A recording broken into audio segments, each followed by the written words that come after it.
వేదికను అలంకరించిన పెద్దలు, ఈ సమావేశానికి అధ్యక్షత వహిస్తున్న అన్నయ్య తోసన్నయ్యకి, అలాగే మీ అందరి తాలూకా స్థానిక ఇన్ఛార్జి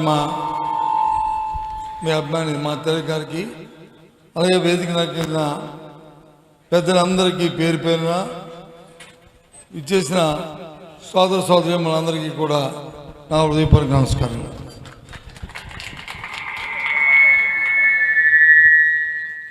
అసలు ఈ సమావేశాన్ని ఈ సభని మనం ఎందుకు ఏర్పాటు చేసుకున్నాము, ఎందుకు ఈ మూలపేట రావాల్సింది, ఆవశ్యకత ఏంటి, విషయాలన్నింటినీ కూడా పెద్దలందరూ చెప్పారు. ఇప్పుడు వచ్చి నా ముందు నేను వచ్చినప్పుడు మాట్లాడిన అప్పలరాజు కానీ లేకపోతే తెలుగు కానీ విషయాలన్నింటినీ కూడా చెప్పారు.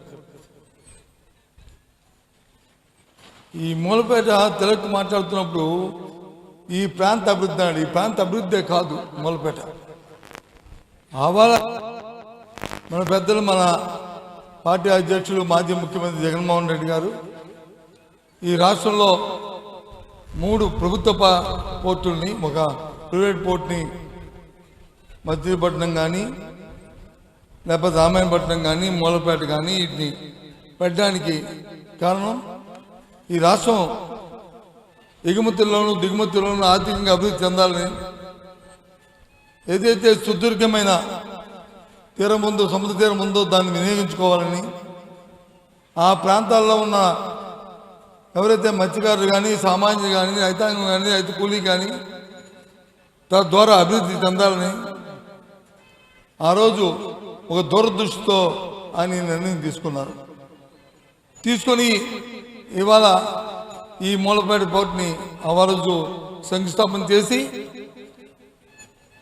ఎప్పుడో ఏదో చేయడమే కాకుండా దానికి కావాల్సిన ఆర్థిక వనరులని, దానికి కావాల్సిన ఏజెన్సీని కూడా ఫిక్స్ చేసి 2 విడతలుగా ఆ పోర్టును వచ్చి ఆయన కట్టాలని నిర్ణయం తీసుకుంటూ గత 24 ఎన్నికల చివరి నాటికే మొదటి దశ పూర్తవ్వాలి, ఆపరేషన్ స్టార్ట్ అవుతూ 2వ దశ పనులు ప్రారంభించాలని ఆ రోజు పెద్దలు జగన్మోహన్ రెడ్డి గారు, ఆయనతో ఉన్న కేబినెట్ సహచరులు, ఈ జిల్లాలో ఉన్న స్థానిక పెద్దలు, నాయకులు అందరూ కూడా ఇవాళ నిర్ణయం తీసుకున్నారు. ఆ రోజు పోర్టు శంకుస్థాపనప్పుడు వేదిక మీద పెద్దలతో పాటు నేను కూడా వచ్చాను. ఆ రోజు చూసాం, ఆ రోజు ఈ పోర్టు వస్తే ఈ ప్రాంతం ఎంతో అభివృద్ధి చెందుతుంది, ఈ రాష్ట్రం ఆర్థికంగా ఎంతో నిలదొక్కుంటుంది, మన అవసరమైన మరి వస్తువులు ఎగుమతులకి ఇది చాలా ఆవశ్యకత ఉంటుందని చెప్పి మేము తలచాం. కాబట్టి దురదృష్టం, రాజకీయాల్లో గెలుస్తాము, పోతాము, ఓటములు గెలుపు తీరం, కానీ కార్యక్రమాలు స్వాస్థ్యంగా ఉండాలి. కానీ వచ్చిన ప్రభుత్వం వీటిని పట్టించుకోలేదు. ఎంతసేపు జగన్మోహన్ రెడ్డి గారి పేరు వస్తుందో, లేకపోతే శ్రీకాకుళంలో స్థానిక పెద్దలకి పేరు వస్తుందో, వాళ్ళ తాలూకా మా మాట అంటారో అని ఆలోచన చేశారు తప్ప ఈ ప్రాంత ప్రజల తాలూకా మరి వాళ్ళ కష్టాల సుఖాల గురించి ఆలోచన చేయలేని నాయకులు. అందుకోసం ఇవాళ ఈ సభ పెట్టాం. ఈ ప్రభుత్వం ఒత్తిడి తీసుకురావాలని, ఈ ప్రభుత్వాన్ని కళ్ళు తెరిపించాలని. మీరు చేస్తున్న ఆలస్యము, మీరు చేస్తున్న ఈ నిర్లక్ష్యం, దానివల్ల ఈ ప్రాంతమే కాకుండా రాష్ట్ర అభివృద్ధికి చేటవుతుంది. ఇది మంచి సాంప్రదాయం కాదు అని కళ్ళు తెరిపించడానికి ఇవాళ సభ పెట్టాం. అంతేగాని ఎవరినో విమర్శించడానికో, ఎవరినో పట్టుకొని వాళ్ళని పొగడ్డానికో ఈ కార్యక్రమం కాదు. ఎందుకంటే రాజకీయాల్లో ఒక చట్టబద్ధత ఉండాలి, ఒక కమిట్మెంట్ ఉండాలి. అంతేగాని మైకి నా చేతిలో వచ్చింది కదా అని ఇష్టం వచ్చిన మాట్లాడి అని సాంప్రదాయం కాదు. ఎందుకంటే ఇప్పుడు చెప్పాడు తిరక్కు ఏమని, మేముంటే అది చేస్తామని ఇది చేస్తామని నువ్వు అనుకుంటున్నావు, కానీ తిరక్కు ఏమీ చేయలేరు. మీ రామ్మోహన్ నాయుడు సంగతి ఒక చిన్న మాటలో చెప్పిద్దా, నేను చిన్న మాటలో ఆయన పౌర విమానయాన శాఖ మంత్రి, ఎంతసేపు భోగాపురం ఎయిర్పోర్ట్కి వచ్చి వెళ్ళి అక్కడ రీళ్లు తీసుకుంటాడు. భోగాపురం ఎయిర్పోర్ట్ ఎవరిదండి? భోగాపురం ఎయిర్పోర్ట్కి కావాల్సిన ల్యాండ్ని, భోగాపురం ఎయిర్పోర్ట్కి కావాల్సిన శాంక్షన్స్ అన్నీ వైసీపీ ప్రభుత్వంలో జగన్మోహన్ రెడ్డి గారి నాయకత్వంలో వాటికి అన్నింటికి ఇచ్చారు. శంకుస్థాపన చేసి ఈ నెలాఖరికి వచ్చే నెలాఖరికి దాన్ని ఇవ్వాలని ఓ ప్రైవేట్ సంస్థ జిఎంఆర్ సంస్థకి మన జిల్లా ఆయనకే దాన్ని కట్టబెట్టారు. దాన్ని వాళ్ళు వచ్చి వారి దగ్గర నుంచి ఫైనాన్స్ క్లోజర్ అయింది. ఆ పని నుంచి బ్యాంకుతో జరుగుతుంది. అది వచ్చి ఏదో ఘనత చెప్పుకుంటున్నాం. కానీ అతనికి సంబంధించిన శాఖలో విజయవాడలో నువ్వు ఫ్లైట్ దిగుతావు, వైజాగ్ ఎక్కుతావు, విజయవాడ దిగుతావు, జగన్మోహన్ రెడ్డి కలడానికి వెళ్తావు. మరి ఆ ఎయిర్పోర్ట్ వచ్చి అది ఎయిర్పోర్ట్ అథారిటీ ఆఫ్ ఇండియా అది. మరి 2 సంవత్సరాలు అయింది. మరి ఎందుకు మరి అది పూర్తవలేదు? ఈ చిన్న పోర్టు, అది చిన్న ఎయిర్పోర్టు, దానికి ఎంత అక్కర్లేదు, ఎంత డబ్బులు అక్కర్లేదు, ఎంత శ్రమ అక్కర్లేదు, ఎంత అక్కర్లేదు.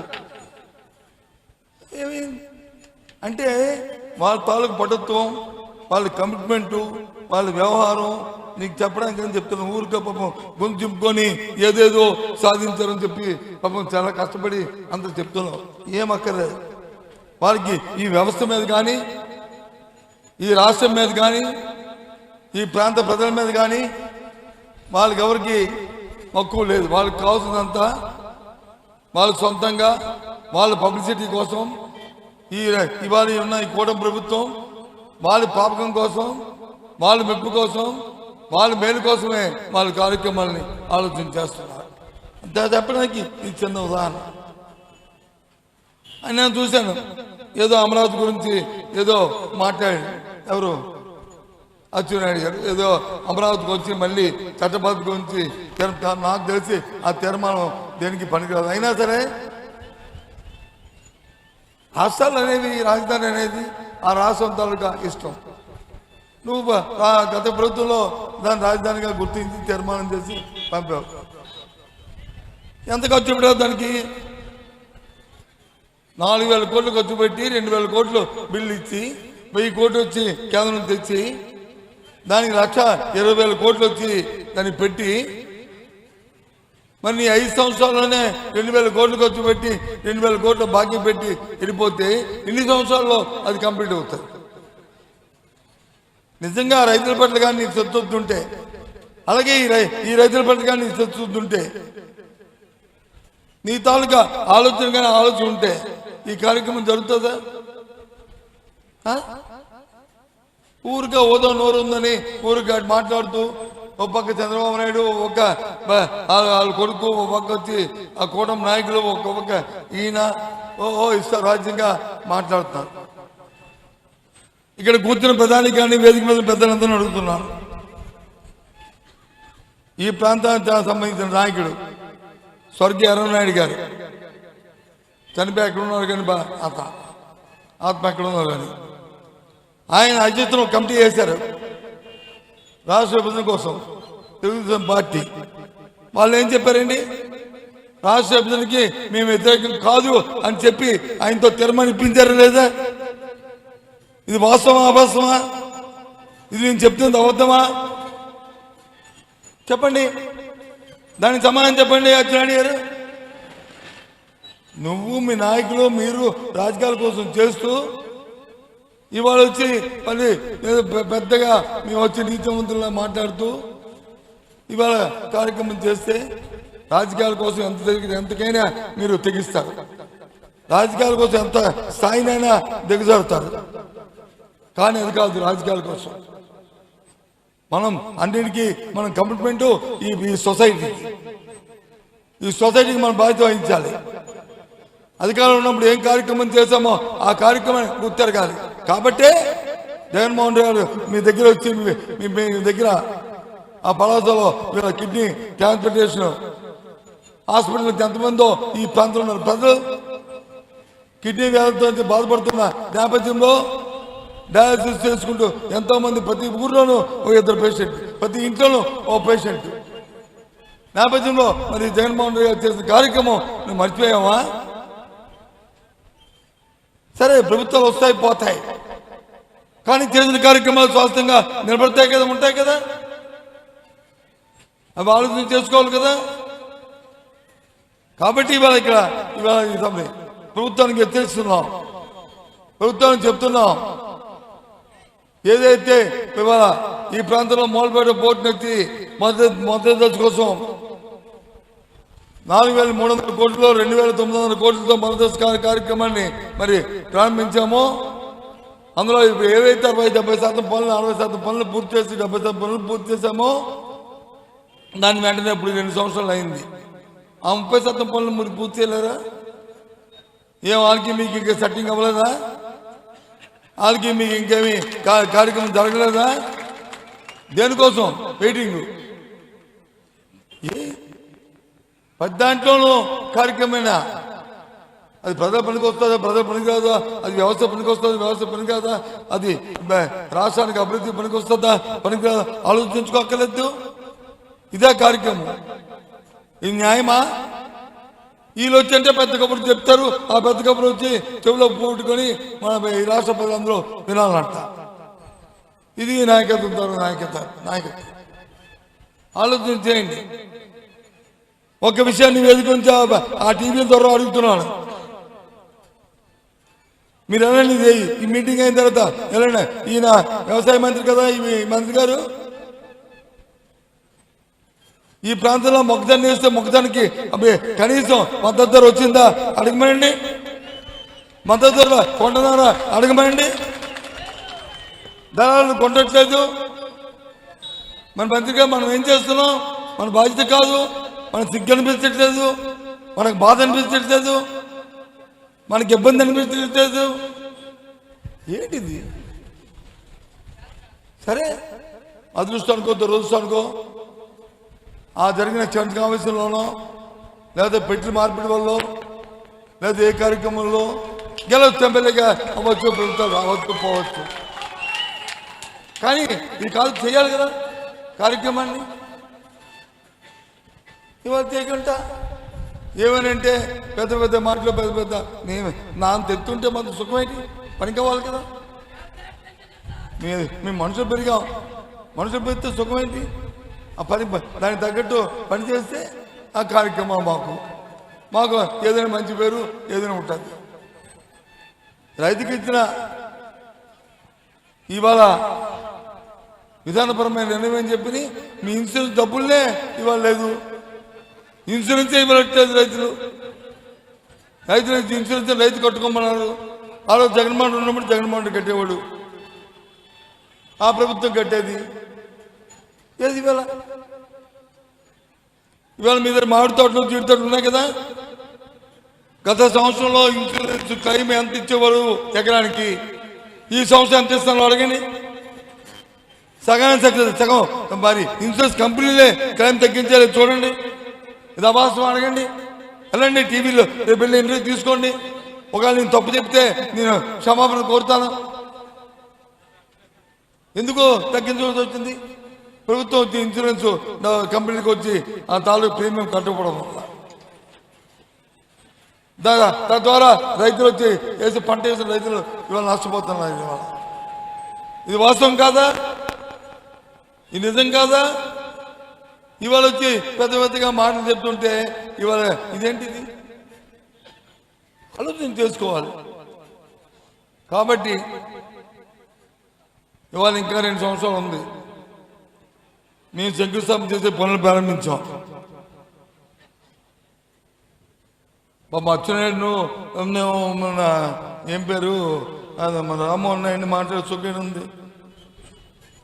చంద్రబాబు ఆలోచన బాగలేదు. చంద్రబాబు నాయుడు ఆలోచనే దోపిడీ. మా ఇంటికి వస్తే ఏమిస్తాం, మీ ఇంటికి వస్తే మా ఇంటికి వస్తే ఏం చేస్తాం, మీ ఇంటికి వస్తే ఏమిస్తాం అంట. వీళ్ళు ఏం చేస్తారు పాపం? వాళ్ళకి ముందు సెట్ అయితే అప్పుడు ఇక్కడ సెట్ అవుతాయి, లేకపోతే సెట్ అవ్వవు. ఇవాళ ఈ కార్యక్రమాలు ఈ రకంగా జరుగుతున్నాయి. కాబట్టి ఆలోచన చేయమని కోరుతున్నాను. ఈ ప్రభుత్వానికి ఇంకా మీకు ఇంకా నిండా 100 ఏళ్ళు ఇంకా 2 సంవత్సరాల టైం ఉంది. కనీసం ఆ మొదలు పెడతా ఆ కార్యక్రమం చేయండి. చేసి అప్పుడు రెండో విడతకి వెళ్తే కనీసం అదేనా పూర్తి చేసుకునే ఒక పేరైనా ఉంటుంది, అది ప్రారంభిస్తే. అంతేగాని ఎవరికో పుట్టిన పిల్లలకు వచ్చి పేరు పెట్టుకుందాం అనుకుంటే అది చాలా తప్పు, అది చాలా తప్పు, అది మంచి సంప్రదాయం కాదు. పెంచుకో, తప్పులేదు, పలానా పిల్లల్ని పెంచుకున్నానని, కానీ పేరు పెట్టుకోవద్దు దయచేసి.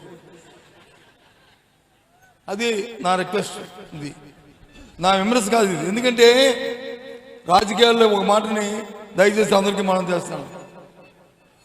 ఎవరినైనా పొగడొచ్చు, ఎంతైనా పొగడొచ్చు, ఓ ఇంద్రుడు చంద్రుడు దేవేంద్రుడు అనొచ్చు.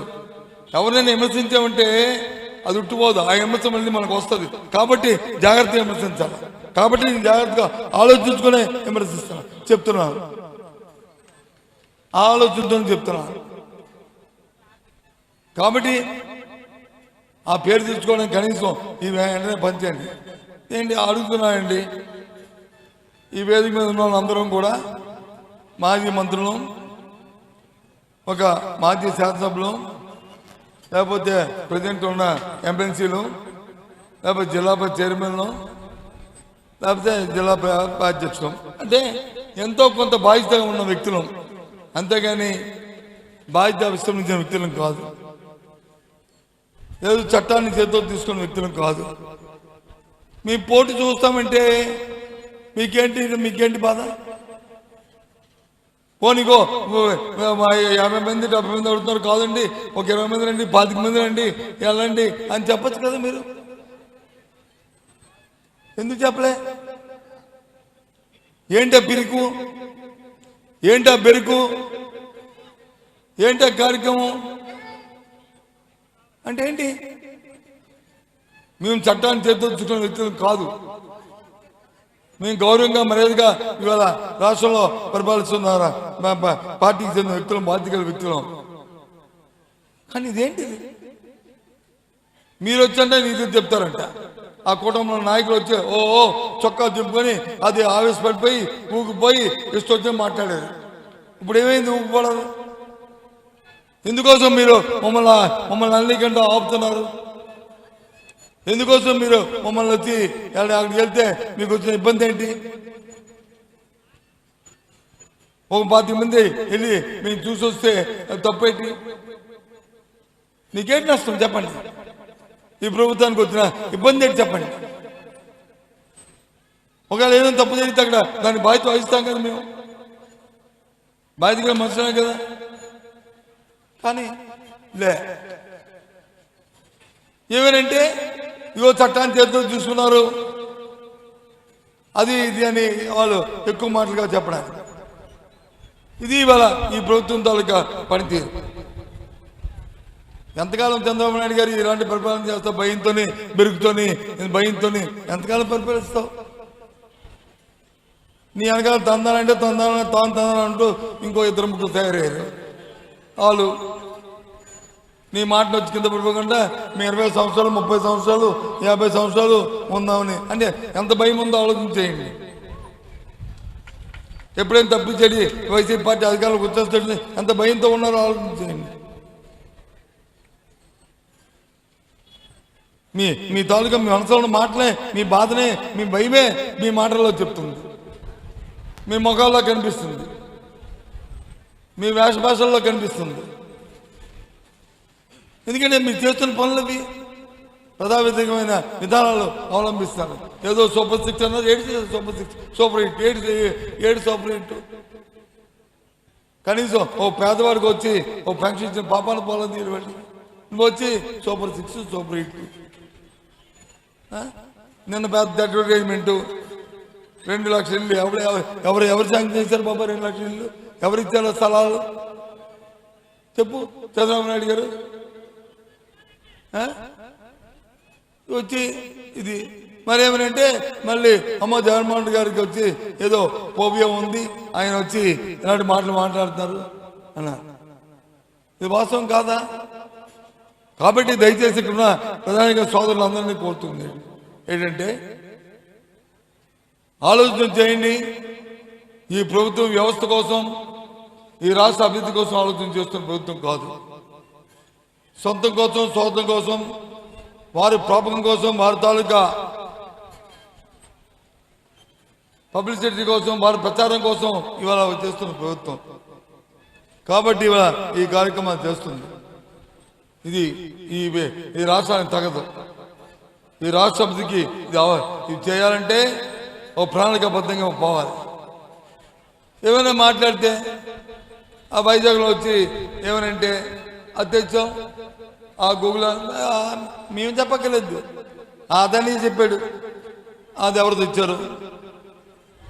పోనీ ఎంతెందుకు అప్పుడు ఇక్కడ ఉన్న కాంట్రాక్ట్ విశ్వ సముద్రం అడగండి వెళ్ళి, లేకపోతే ఆ జీఎంఆర్ అడగండి వెళ్ళి ఎవరు తెచ్చారు.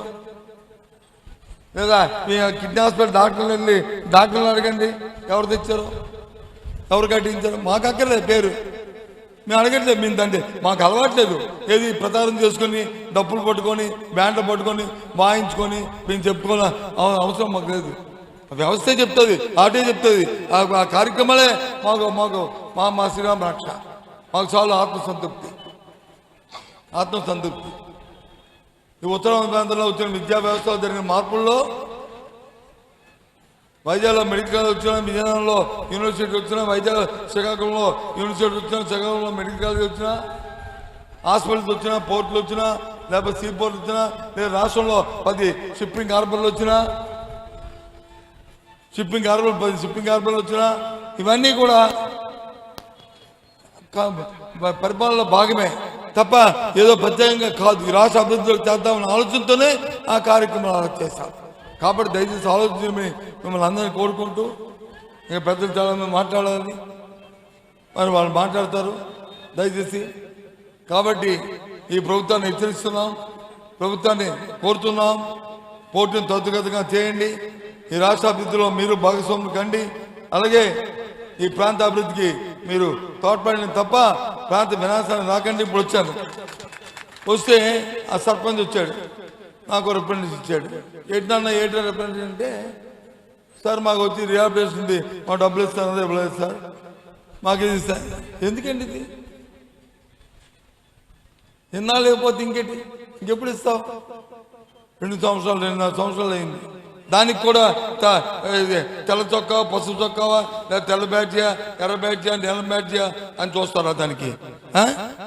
చెప్పండి, ఏంటండి ఇది?